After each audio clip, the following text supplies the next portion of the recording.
সাক্ষ্য ঝিলকে মালা পরিয়ে দিলে রেগে যায় চৈতি। হ্যাঁ বন্ধুরা, এমনটাই দেখা যাবে। বিস্তারিত জানতে ভিডিওটি না টেনে সম্পূর্ণ দেখতে থাকুন। গল্পের শুরুতেই দেখা যাবে ঝিলের মা ঝিলের সাজ দেখে বলতে থাকে, তোর লজ্জা করছে না?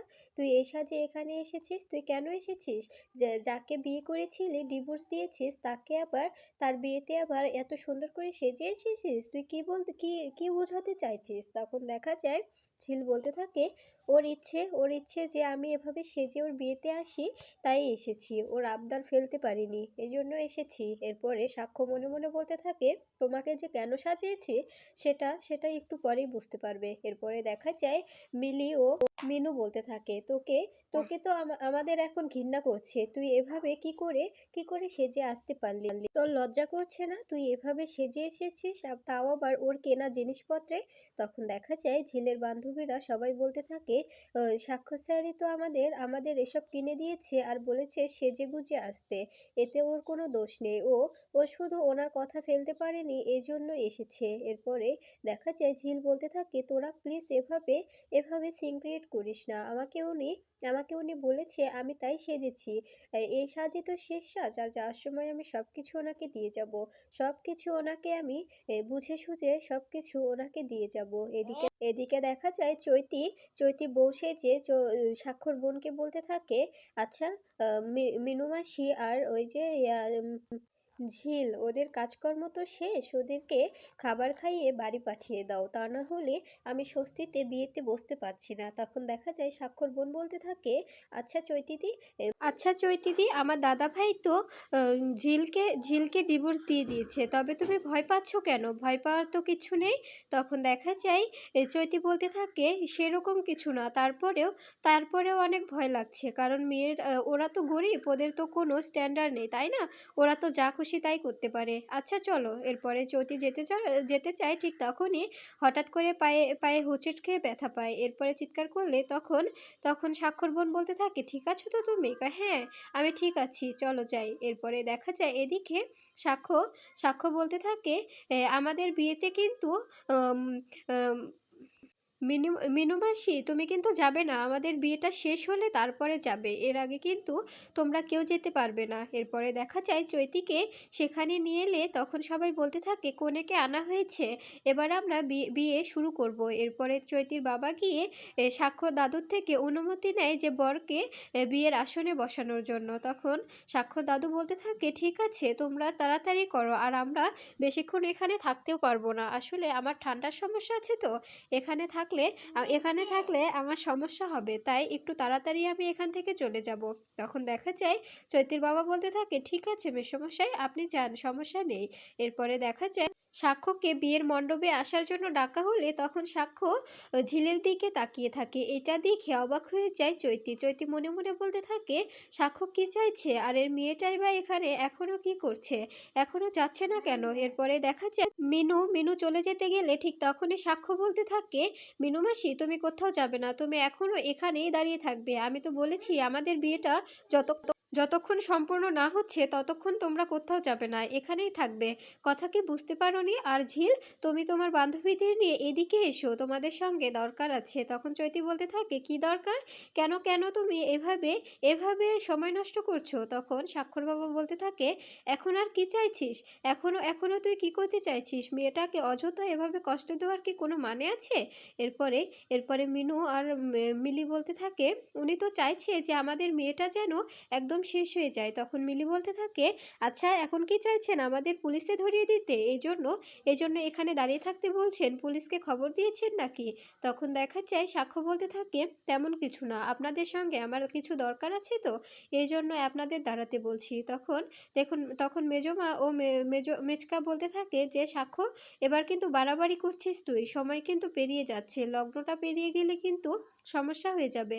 তাই বলছি তাড়াতাড়ি বিয়েতে বসে পড়, বিয়েতে বসে বিয়ের কাজ সম্পূর্ণ কর। তখন সাক্ষ্য বলতে থাকে, বিয়ে তো করবই আমি, আর বিয়ে আমি কাকে করব সেটা আমার ব্যক্তিগত ব্যাপার। এই কথাটা শুনে চৈতি অবাক হয়ে যায় আর বলতে থাকে, কি বলছো এসব?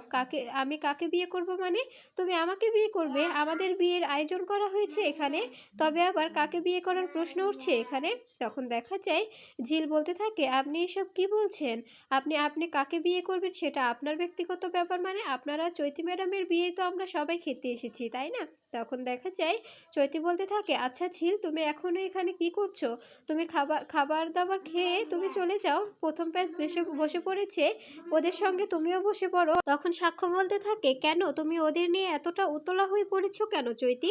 ওরা এখানেই থাকবে, বিয়ে যতক্ষণ না শেষ হচ্ছে ততক্ষণ ওরা কোথাও যাবে না, ওরা এখানেই থাকবে। তুমি ওদের নিয়ে এতটা উত্তেজিত হয়ে কেন পড়েছো? তুমি কি ঝিলকে ভয় পাচ্ছো? ও না, ঝিলকে ভয় পাবে কেন? তুমি ভয় পাচ্ছো আমাকে, তুমি ভাবছো যে আমি কি না কি করে ফেলি, এই জন্য তুমি এরকম করছো। তুমি ঝিলকে ভয় পাবার মেয়েই নয়।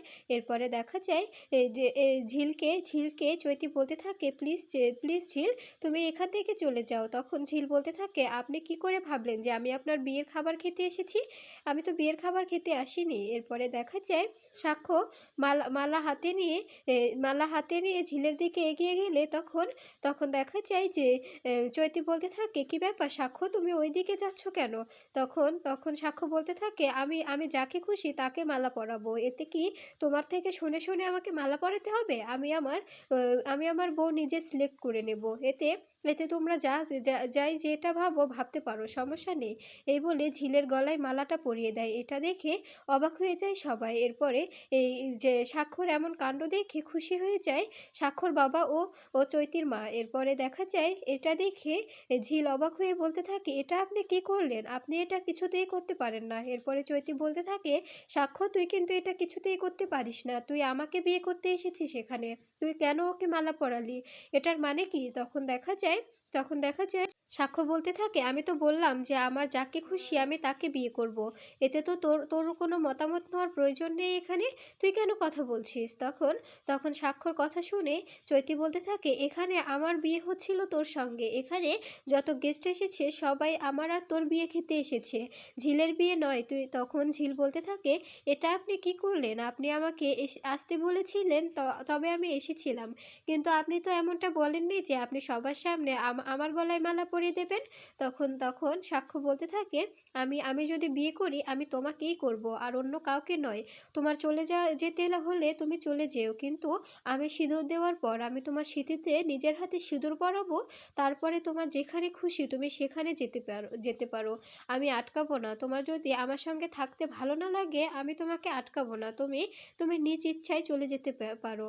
এরপরে দেখা যায় চৈতির মা বলতে থাকে, ঠিক বলেছো তুমি। আর আর ঝিল, তুমি বাধা দিও না, ও যা করতে চাইছে করতে দাও। তখন চৈতি বলতে থাকে, মা তুমিও এসবের সঙ্গে যুক্ত, তুমিও জানতে যে সাক্ষ্য এমনটা করবে?